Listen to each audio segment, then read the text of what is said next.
Welcome to Coaches Roundtable. I'm Ed Codi, and welcome our guest from Upper St. Clair High School, where he was a star running back for legendary coach Jim Render. Went on and started at the University of Pittsburgh as a defensive back, and then worked his way into the NFL. 11 years scouting department with the Pittsburgh Steelers.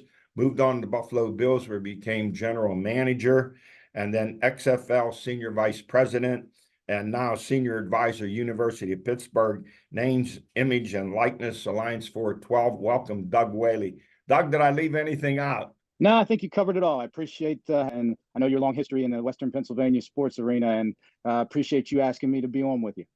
Hey, welcome. Glad to have you. Very impressive resume for you. Now I want to ask you, you're a former GM. In April, the always anticipated NFL draft. Outside of NFL coaches, no one comes under more pressure than general managers. You know that quite well with your tenure as GM of the Bills. So do the GMs get too much credit and too much blame for the NFL draft? I would say it comes part of the job, but just like a quarterback in this game, the wonderful game of football, you're obviously the point person that's your responsibility, but it's a team effort. And when you think about it, when you're looking at especially first through third round draft picks, not only you'll have an area scout, but you'll have a director of player personnel, you'll have a position coach, you'll have a coordinator, you'll have the head coach, and you'll have a GM and even a director of player personnel / assistant GM watch them. So it's really, when they say it's a group effort, it is. The main thing the GM wants to do, and his job is to take all of those opinions on that player and come up with one team grade and one team thought process for the draft, and then be able to stack them on the board. And most importantly, be able to communicate not only with the head coach, but also with the GM, the game plan of how you're going to attack that draft and what are the most important positions. But more importantly, where are the depth in other positions? So perfect example, if you're in the need of a corner, offensive lineman, and a wide receiver, and you're looking at that first round, then you look and say, well, hey, the corner position is not as deep, so let's take the corner now because you can get a talented tackle or receiver in later rounds, but the corner position not as talented. So the tactical movement in the draft by knowing the whole board is what really your GM that's his main part of his job, and being the point man. So a long way to answer your question is, do they get too much of the blame and too much of the criticism and too much of the accolades if it goes right? Yes, because in the end, it is a group effort because they're not the only ones seeing these players. Well, you had a chance to watch the Steelers this year. I'm sure you followed the NFL playoffs. So if you're evaluating the Steelers in the upcoming draft, you look at teams like Kansas City or Frisco and Buffalo. How big is the gap between the Steelers and those teams ahead of them? I think, to me, the biggest gap right now, and I think everybody will agree, it's just getting the level of our quarterback play up to, at least it doesn't have to be a Patrick Mahomes or Josh Allen type level. It just has to be above competent, above average to adequate to even decent. Because if you look at the skill players on offense with Pickens, Deontay Johnson, Freiermuth, Najee Harris, and Jalen Warren, those guys you can stack up against anybody. On defense, we have arguably the best defensive player in the league with Watt. You got Hayward. You got Minkah Fitzpatrick on the outside. You got Joey Porter Jr. So that defense, minus the injuries on linebacker, can stand up and play with anybody in the league. So I think if they could get that quarterback play to step up and at least be a competent asset to the offense, they will be in the mix. Now, in the end, will that ever be able to battle a Patrick Mahomes, a Josh Allen, a Josh Burrow? We don't know, but I think they could be in the conversation if Kenny Pickett can take that next step. Well, you say Kenny Pickett and Mason Rudolph stepped in, did a pretty good job. Why do you think there's such a reluctance to maybe go with Mason Rudolph? I don't know if in my opinion, there's two things that people are really not considering when they say, bring Mason back. Well, one, you got to think, does Mason want to come back? And from Mason's point of view, Mason's been here for how many years? And last time they said it was an open competition. It was not an open competition.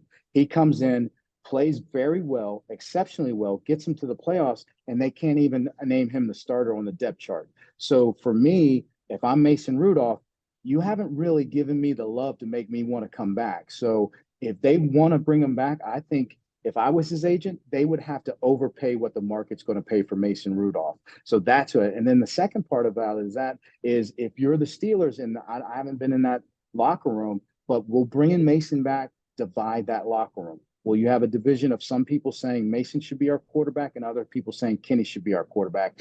And maybe even that third faction saying, let's have a true competition. So those external forces make that decision not as clear cut as us from the outside would say. Is like, yeah, let's bring Mason back. There's other factors into that decision making.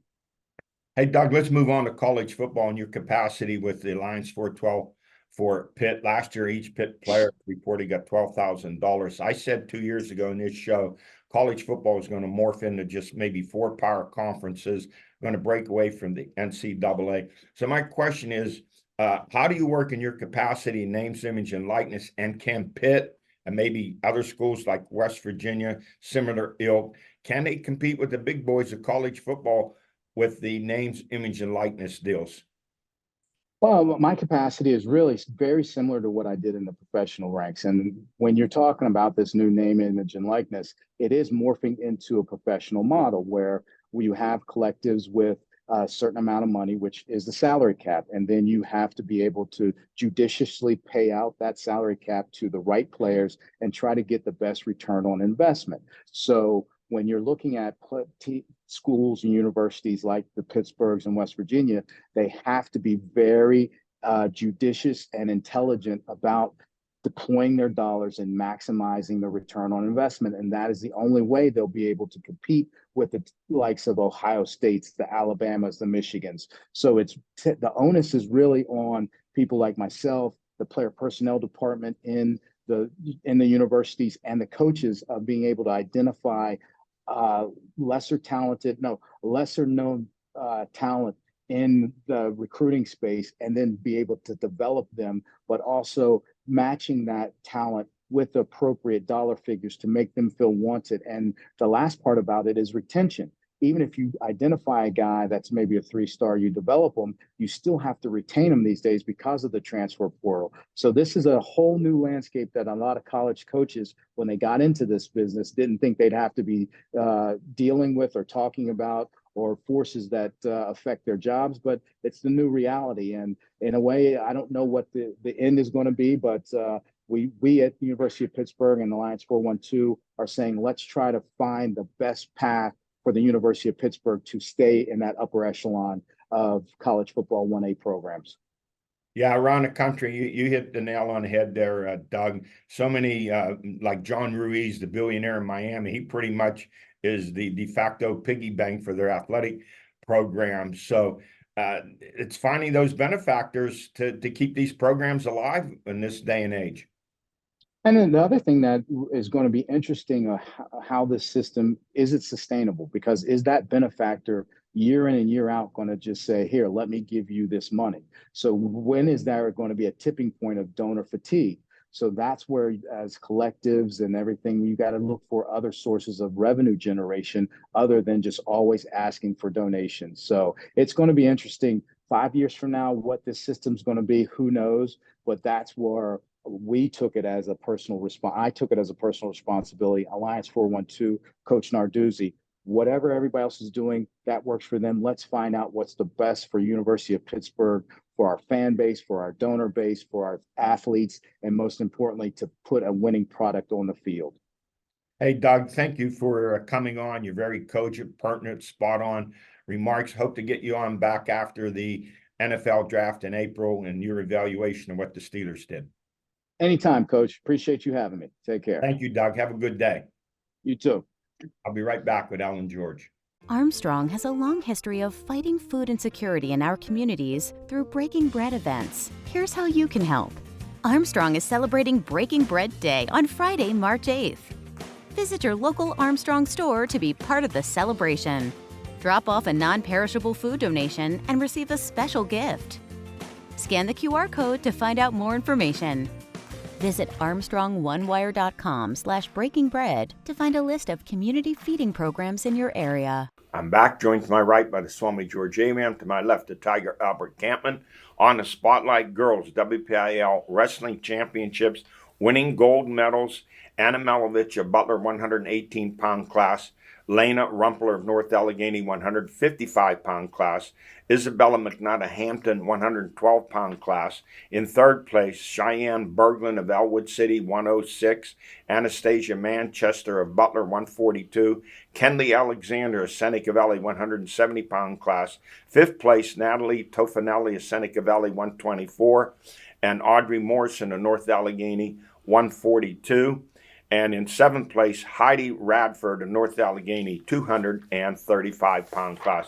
Boys WPL will be coming up this week. The first rounds at South Fayette, championships at North Allegheny on March 2nd and 3rd. Basketball, top scorers, playoffs. Boys, Josh Book of Slippery Rock High School scored 32. Slippery Rock's 14-7, District 10 playoffs. Who do they have coming up, George? Do you know? Hermitage for the third time. Third time this year. Peter Kramer, Hampton, 24 with a win over Central Valley. Next up, South Allegheny. Max Hurry, North Catholic, 24 the win over Elizabeth Forward. Next up for North Catholic, 14-8. They take on Uniontown, 20-3. Xavier Rigby of Rochester, 23 in the win over St. Joseph's. Brady Sullivan, Freeport, 21. For the girls, Catherine Kelly of Monotol, she had 30 points. Monotol 16-5, playoff bound.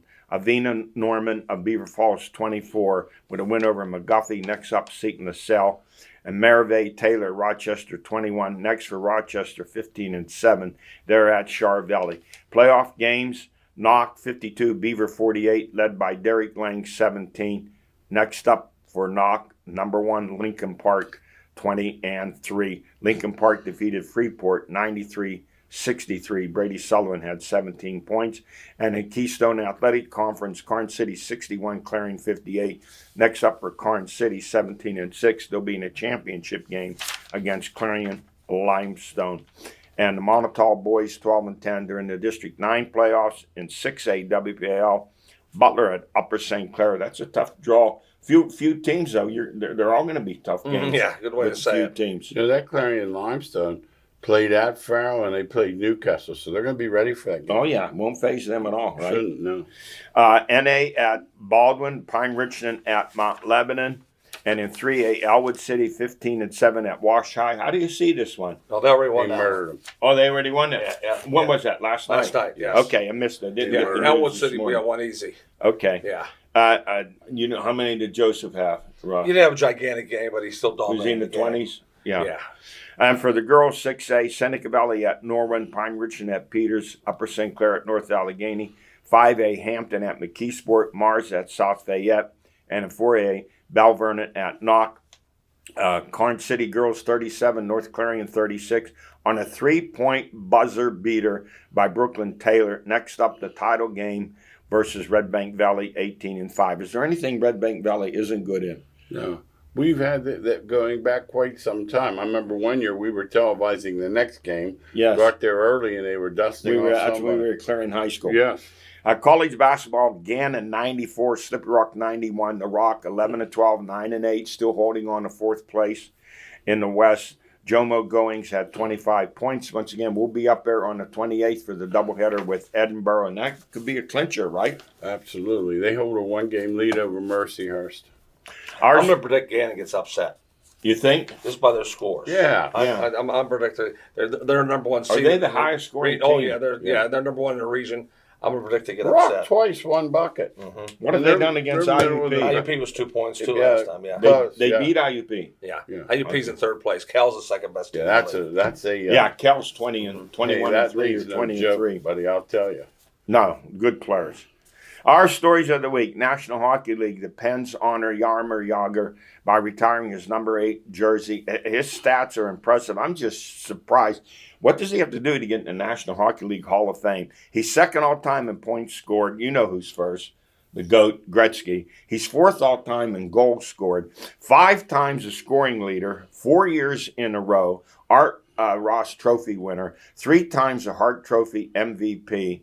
What's he need to do? He'll be in soon. You forgot one thing. His girlfriend's 26. Yeah, wow, okay. Well, you gotta that puts put him that- in. That puts him in absolutely. every Hall of Fame. That's right, yeah. All right. He said she's too young to remember. That's what he said. What is he? He's 53, I think. Geez. Hey, in the game that followed, it was not so good. The Pens led the LA Kings. I was watching 1-0. I said, this game's good. They led late in the third on the Crosby goal when the Kings stunned them with 2 goals in 3 minutes for a 2-1 win. That's their season right there. That's their season. So many games they lost like that. Yeah, you have an opportunity to honor Yager with a win, and instead you go back in the standings again. I said last week, it's the first time ever that I think they're not making it. The Pens, 7th place in the Metro, 24-21-7.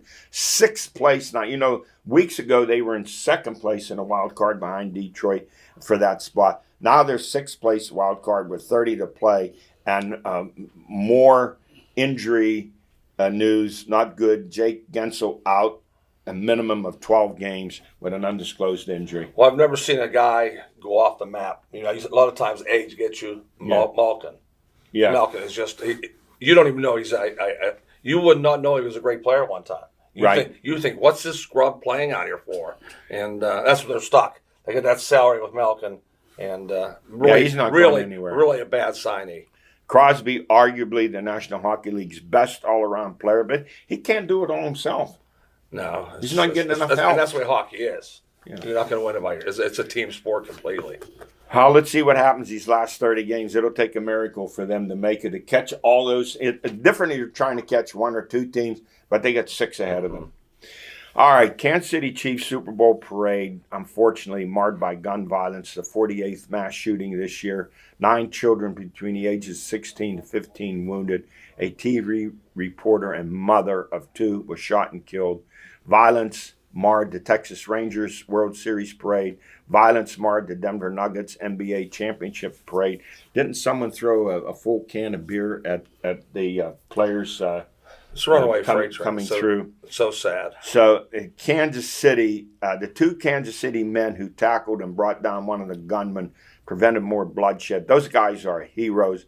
Goes to show you, while we focus on the tragedy, there are plenty of good people out there who step up at the right time. And then Taylor Swift, guys, I wouldn't know if one of her songs came on my car radio, but she donated $100,000 to the family of the mother who was killed. She donates a lot. Yes. She does a lot of behind the scenes. George even talked about it one time with me, and we know that we need more than just Taylor Swift. We need other people stepping up too. You know, I was talking to a guy who said if you know, say the Steelers or the Pirates or the Pens won the championship, he would not take his grandkids to the parade. That's where we're at. Think about that. That's where we're at. And it makes you think twice. Absolutely, doesn't it? A couple of teenagers settling some dispute with guns in the middle of the parade. Why? I mean, you think a kid ages 6 to 15 being shot, what'll do to them, the trauma of going anywhere after that. It's a trauma of me. I mean, I pray for kids all the time. Remember, they're kids. Right. Going there excited. Yes. To see their heroes. Day, yes. All right, college basketball. We've been remiss with Pitt, with everything going on with college football and the NFL and everything. But Pitt started off ACC play 1-5. I thought they were dead in the water. Since then, they've been red hot, winning 7 of 8, including road wins at ranked teams Duke and Virginia. This resurgence led by the ACC's leading three-point shooter, Blake Hinson, who passed 1,000 career points. He had a monster game against Louisville, 41 points, 9 trays. His 41 points just 4 shy of the record by Don Henry. Yeah, Pitt really fits the oldest adage in basketball: shoot good, look good. And if they're shooting good, I'm telling you, nobody wants to play them because they're going to fire threes, and they all shoot them. And when Henson's red hot, you could have 4 guys guarding them, and that ball will go in. He launches them from. I said, "What's he taking that shot he just for?" moves Boom, back switch. further. No, absolutely. No, They're he dangerous. 4 points shy of the record by Don Hennon, set in 1957 against Duke. And so at that time, Bino Cook, who's the sports information director, come up with this brilliant idea. He said he called Dr. Jonas Salk's office of polio vaccine legend and said, I'm going to bring down a great Pitt personality to meet you. Okay, come on down, the secretary said. He comes in. Dr. Salk comes up and says to Bino Cook, who is this? Bino Cook says, Dr. Salk. Meet Don Hennon, one great shot, meets another. He goes, who's Don Hennon? He's a basketball player. He said, get out of my office. That was the end of the photo op right then and there. Never heard of him. Didn't know anything about it. He still comes into my buddy's restaurant all the time. He owns a bunch of property in the Wilmington area. He ended up being a doctor, by the way, too. Yeah. What was he? Was he a dentist or a regular? Yes. Yes. No, okay. And his dad, of course, a legendary. No, I don't know if he's a dentist or not. I just know he became a doctor. Yeah, his dad, the legendary Butler. Did he not coach at Elwood City too? Walton and Elwood. Yes. Yeah. Oh yeah, he was on Time Magazine.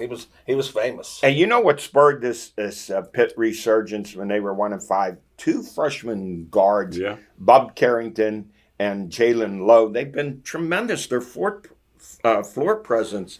How impressed you guys as basketball coach seeing them? Well, once again, these freshmen are freshmen in name only, classification only. They've played 1 million games at the highest level. They travel around the country in the summer playing one big tournament after another. They are freshmen, but they are plenty experienced. They both go off the dribble. Yeah. And in today's world, that's the way you play. And Pitt's very dangerous when they're shooting the basketball. But their floor presence, their passing, they do everything has well. Been outstanding. Yes, And then I'm going to mention a play of Ishmael Leggett and Federico has really improved Pitt's defense. Yeah, they're rim protectors, and when you're rim protectors, you have a chance to stop the dribble drive, and they can step out and hit the three also. Think about that. Now, Joe Lenardi, a doctor of bracketology, still has Pitt on the bubble. What do they have to do to? Oh, they start off so poorly. 4-2. Yeah, they're saying 4-2 down the stretch. 4-2 down the stretch. And I'll tell also depending on what other people. I told Albert too. The game they better worry about is at Boston College. I think Wake Forest too. Oh yeah, but they're good. Yeah, I think BC could sneak up on them. Now, how good is the ACC this year? I've watched Duke and North Carolina, Virginia. At best, all three are just average. It's not a great ACC North Carolina's year. not. North Carolina's good. Yeah, they're not a great team. No, but in today's world, they can win it. North Carolina can win the championship. Well, who is it? Duke, North Carolina. Who's the third team it's in for sure? It's not Virginia. Probably They're in the Clemson. 9 seed. Right? Okay, is it Clemson? Yeah, I'm thinking Clemson. Yeah. They have Virginia on the 9 line right now. So they'll be in, though. They'll be in. Okay. Hey, speaking of great, Caitlin Clark of Iowa, she breaks the NCAA scoring record of Kelsey Plum by scoring a career-high 49 points in Iowa's 106-87 win over Michigan. And she passes Plum's total of 3,527. And now Clark has 3,569. The next hurdle, the all-time college scoring record of LSU's Pete Maravich, 3,667 points. Let's look at this record by Maravich. He can only play 3 years. Freshmen weren't allowed to play. There was no three-point shot, so he averaged roughly 1,220 some points a year. If Clark breaks his record, and she could come back for a 5th year next year if she wants to, should there be some differentiation made there, an asterisk or anything? For me, I've said it for years. Yeah, he should be off in one category. I say high school, college, and pros. I've said it all along. When that 3-point rule came in, it changed everything and anything. I mean, and also you can play an extra year. There should be asterisks. I believe that. I really believe that. Now Clark, no matter where she goes, she's drawing record crowds and top ticket prices. If she wants, she can come back for that 5th year, which, NIL deal. She makes $740,000 this year. She goes to the WNBA. She takes a pay cut, right? Yeah, but she keeps her sponsorships. That's the big. Oh, she could keep all those sponsorships. Sure. Like, they go I with saw her. one on the insurance the other day, and that's not going to dry up. If she That's a goes good to point. WNBA. That's a good because they have a limit on how much you can make. Oh right? yeah, that's why the girls were all going to Russia up until Brittany Griner got arrested. All right, how about this, guys? The Allegheny County Sports Authority is looking into an NBA franchise for Pittsburgh. They're also looking into a women's professional hockey league franchise for Pittsburgh. And the Steelers have requested for the NFL to host a draft in either 2026 or 27. Of these three, which one has the best chance of succeeding? I say the Steelers draft. Yeah. Do you think Pittsburgh would support an NBA team? No, they've proven it. Yeah. They can't. They won't. I think the women's hockey league would do better. I mean, only certain money can only go a certain way. I mean, you have to decide where your money's going to go. It's not going to all the teams. Hey, at least in this guy's pocket. Yeah. Hey, I want to mention here the passing of Charles Grice, Lefty Drizel at 92. What a career. From 1960 to 69 at Davidson with 5 Southern Conference titles. 1969 to 86. Great success at Maryland. A lot of players onto the NBA. In those days, only 32 teams. So he made 8 NCAA appearances, 2 ACC regular season championships, 1 tournament championship, 786 career wins. But here's something I didn't know about him. His greatest achievement was with the help of other men, they rescued 10 children from burning buildings in Bethany Beach in Delaware, for which he was awarded an award for valor by the NCAA. Yeah, I've talked to listened to the shows lately describing the great person he was. Yes. You know, so once again, that part never comes out about Lefty Drizel. Okay, Major League Baseball, the Pirates. You concerned about the starting pitching? No worries. The Pirates signed veteran starter Chase Anderson, the Colorado Rockies, who was 1-6 last year with a 5.42 ERA. He missed a month with a shoulder injury. I've always liked him. We'll see. Yeah. I don't know where he's at. I don't know where he's at now.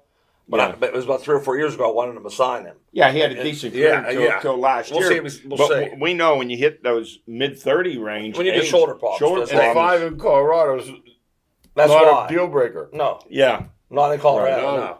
Hey, that's it for us. We ran out of time. We'll see you next week.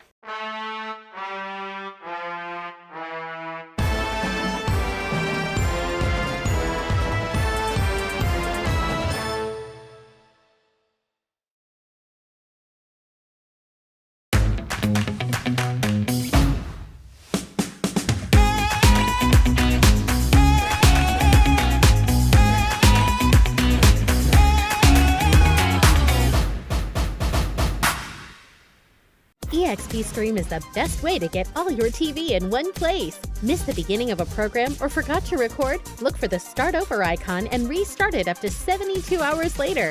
EXP Stream from Armstrong. Streaming solved. High school sports, community events, all of your favorite local shows are calling the Armstrong Neighborhood Channel their home. Find out everything your neighborhood has to offer on Channel 100 or on YouTube. Spirit, town pride, local communities. This is the Armstrong Neighborhood Channel.